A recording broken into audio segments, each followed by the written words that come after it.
What's going on, everyone? Welcome back to another episode of the Primetime Sports Podcast, hosted by Jeimer Candelario. So today is the MLB Trade Deadline. I'm going to record a quick episode on some rumors that are going around the game of baseball right now, and then hopefully have a recap of all the trades that go down before today's 6 p.m. deadline.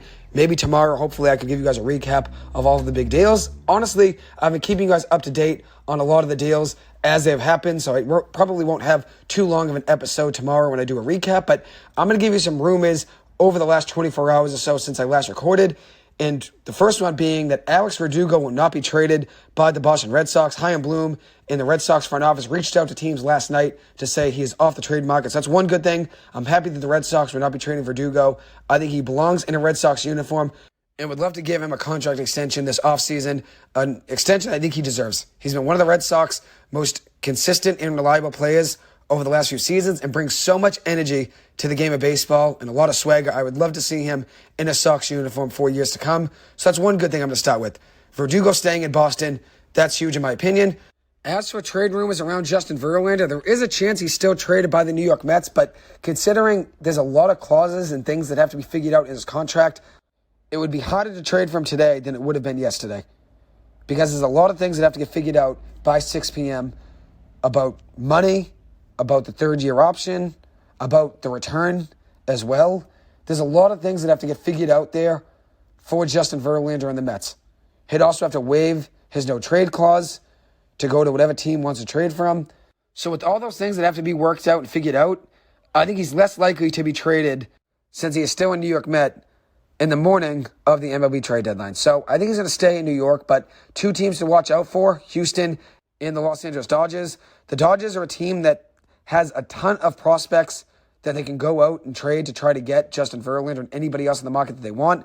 As of right now, I think Justin Verlander would be most likely to be a Houston Astro, and then I think the Dodgers would go out and try to get Eduardo Rodriguez. If Rodriguez is traded, which he should be by Detroit, they should be sellers at today's trade deadline. I'd imagine Michael Lorenzen will be gone as well.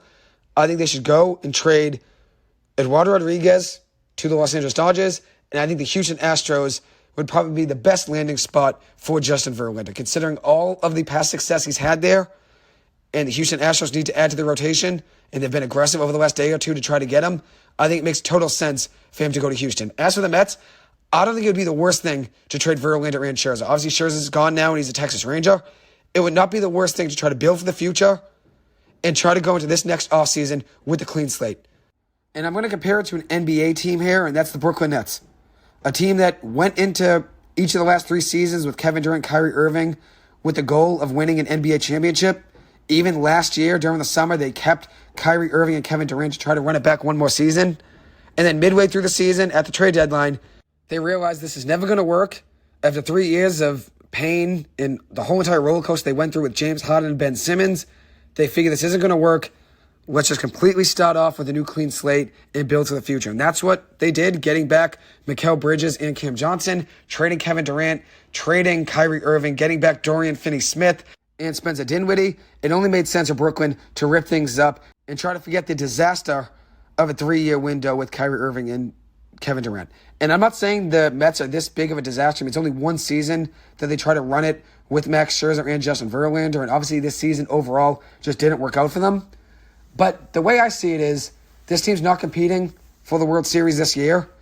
And if you can go out and start with a clean slate and go into this next offseason with all the money in the world to spend after getting rid of Scherzer and Verlander, even though you're still going to spend some money on them and send money, obviously, to Texas with Scherzer. And then if Verlander gets traded, I'm sure the Mets will have to send money as well with them.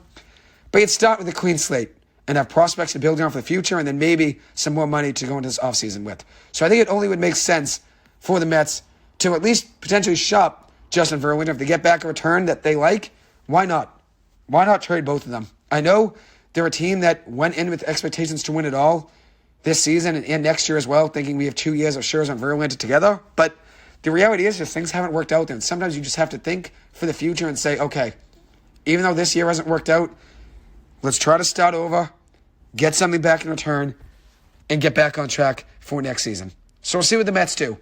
I think Tommy Pham will be traded today. I think Adam Ottavino could be traded today, and they've obviously traded Mark Canha yesterday as well.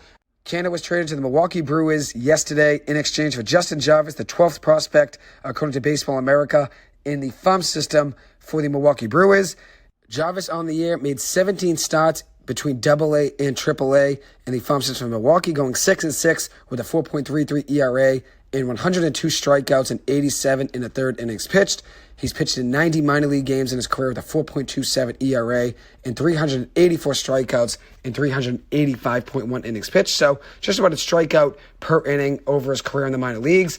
In return, the Brewers get Mark Canha in cash. Canha's on an expiring contract and has been struggling this season at the plate, hitting just .245 with a .725 OPS, 6 home runs, and 29 RBIs. Last year, he had a better season, .266 batting average with a .770 OPS, 13 home runs, and 61 runs batted in 140 games for the Mets. The Mets, though, are clear sellers at this year's trade deadline, so it makes sense to only trade Canha and the rest of their expiring contracts. I think Tommy Pham will be shipped out today as well. David Robertson's gone. Max Scherzer's gone. Justin Verlander could be gone as well. The Mets are rebuilding and just sending their expiring contracts out, and I think they're building still for next year. They're getting prospects back in return for their future, and then they're also getting some money back with trading Max Scherzer, and who knows if they do trade Justin Verlander, maybe they save some money on his deal as well for next season. So we'll see what happens there with the Mets, but I think it makes sense for them to be sellers at the trade deadline. According to reports last night, the New York Yankees will be partial sellers at the trade deadline, it looks like. I think that's the best idea for the Yankees. This is a team that's been struggling a lot without Aaron Judge in the lineup, and now with Aaron Judge in the lineup, they're still struggling. Losing last night 5-1 to Tampa Bay. Tampa Bay's just 5-5 over their last 10 games. They've been vulnerable for just about the last month. In July, they went 8-16, which is tied for the second worst record in the game of baseball with Arizona and Pittsburgh. Pittsburgh is a team that I said at the beginning of the season when they started hot that they were the Utah Jazz of the MLB, a team that has a bright future and has a lot of prospects in place to build around the future and make a run. But they started the year very hot, just like the Utah Jazz did, and they fell off over the course of the season. They really just came back down to earth. But the Rays are 8-16 in the month of July, second worst record in the game of baseball, tied for the second worst record in the game of baseball in July. As for the best records in the game of baseball in the month of July, the Seattle Mariners at 17-9, and the Baltimore Orioles at 17-9, and the Boston Red Sox at 15-8. The New York Mets even at 14-9 as well. Padres and Houston Astros at 15-10. The Mets started to turn things around in July, but just too little, too late for this team. I think it still makes sense for them to sell at the trade deadline. As for the Red Sox, though, they've been playing a lot better this season than last season against teams that are over 500. The Red Sox have the third best win percentage in the game of baseball right now against teams that are 500 or better. They are 40-33 on the season. With the third best win percentage, as I said, 40-33. The Braves are first at 39-24, and the Orioles are at 44-34, which is second. As for the most wins, though, against teams that are 500 or better, the Red Sox actually have the second most in the game of baseball. It goes Orioles with 44, Red Sox with 40, and then the Tampa Bay Rays with 39. The Red Sox have been playing a lot better, though, against teams 500 overall on the season. And the Red Sox, over the last 20 games, find themselves at 13-7, 17-13 over the last 30. And they are currently on a little bit of a cold stretch, though, losing 3 games in a row, losing last night, unfortunately, in the series opener against the Seattle Mariners. Another cold night for the Red Sox at the plate, losing this game 6-2 last night. Nick Pivetta was very good on the mound. Got the start for the Sox, his first time being the starter for the Red Sox since May. He went 7 in the third innings, giving up 5 hits, 3 earned runs, 2 home runs, both of them to Cal Raleigh, a guy that's had his number this entire season. And he also had 10 strikeouts with no walks and 104 pitches total on the night. His ERA in the season's 4.08. Had a very strong outing, though, yet again. He's been very good for the Sox ever since jumping from the starting rotation to the bullpen. And then last night he showed that he could still be a starter for this Red Sox team. Since jumping to the bullpen on May 21st and then to today, August 1st, he's made 18 appearances with 1 game started, which was last night, 48 in the third innings on the mound with 68 strikeouts to 15 walks, 12 earned runs, a 138 opponent batting average, and a 2.23 ERA. He's been dominant on the mound for the Red Sox over the last couple months. It's really good to see him finding his footing again. The Sox need somebody to step up, especially with all the pitching injuries to Garrett Whitlock, Tanner Houck, Chris Sale, and he's been awesome for the Sox over the last couple months. So that's one bright spot for the Red Sox. And even though they did lose last night, at least you know you have another starting pitcher in Nick Pivetta. He can still start the game rather than come out of the bullpen after an opener. Still is very capable of being the 4th starter in this Red Sox rotation, even when Chris Sale comes back, and maybe Whitlock or Houck, depending on who's in the rotation, who goes to the bullpen. I think Houck will be in the rotation. I think Whitlock will go to the bullpen, but we'll see what happens there. I think Whitlock serves a better purpose, though, out of the bullpen for the Red Sox than he does in the starting rotation. So one last player I want to talk about is Dylan Cease of the Chicago White Sox, a guy that still has a couple of years left of control on his contract, and a player that's been a hot commodity on the trade market. I know a lot of teams have been interested in him, but Chicago's not going to trade him for just anything. They're going to want back a monster return, especially since he has another 2 years of control left after the season. He's 4-4 on the year with a 4.15 ERA and 22 starts, 143 strikeouts, and 119 in the third innings pitched. Last season was best season of his career, 2.2 ERA and 32 starts with a 14-8 record. He's still very capable of that. Was actually second in the AL Cy Young voting last year, and is still capable of getting back there, but I know a lot of people think he's going to get traded. I think Chicago holds on to him. I don't think they're going to trade him at the deadline. They definitely could still trade some other pieces today, like Yoan Moncada, Tim Anderson, Liam Hendricks, Eloy Jimenez.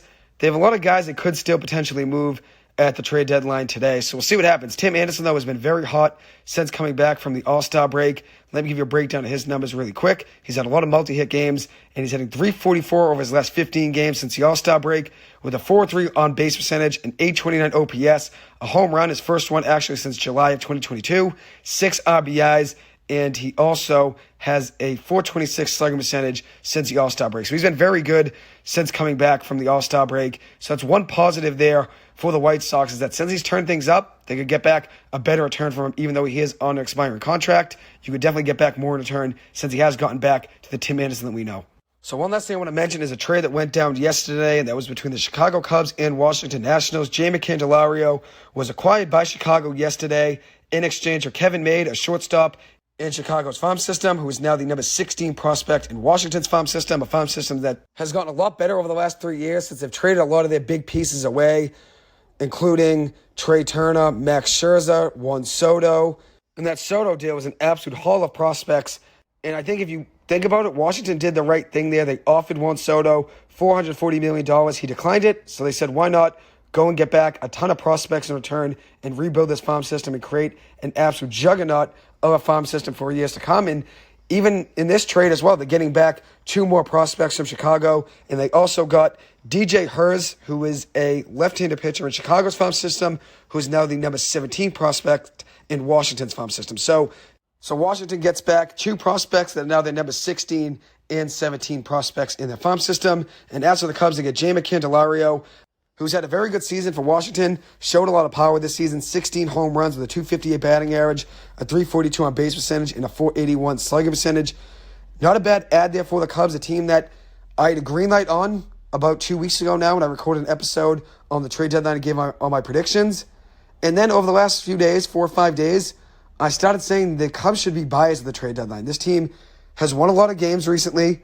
They've turned things around, and they're still in the race for the NL wildcard.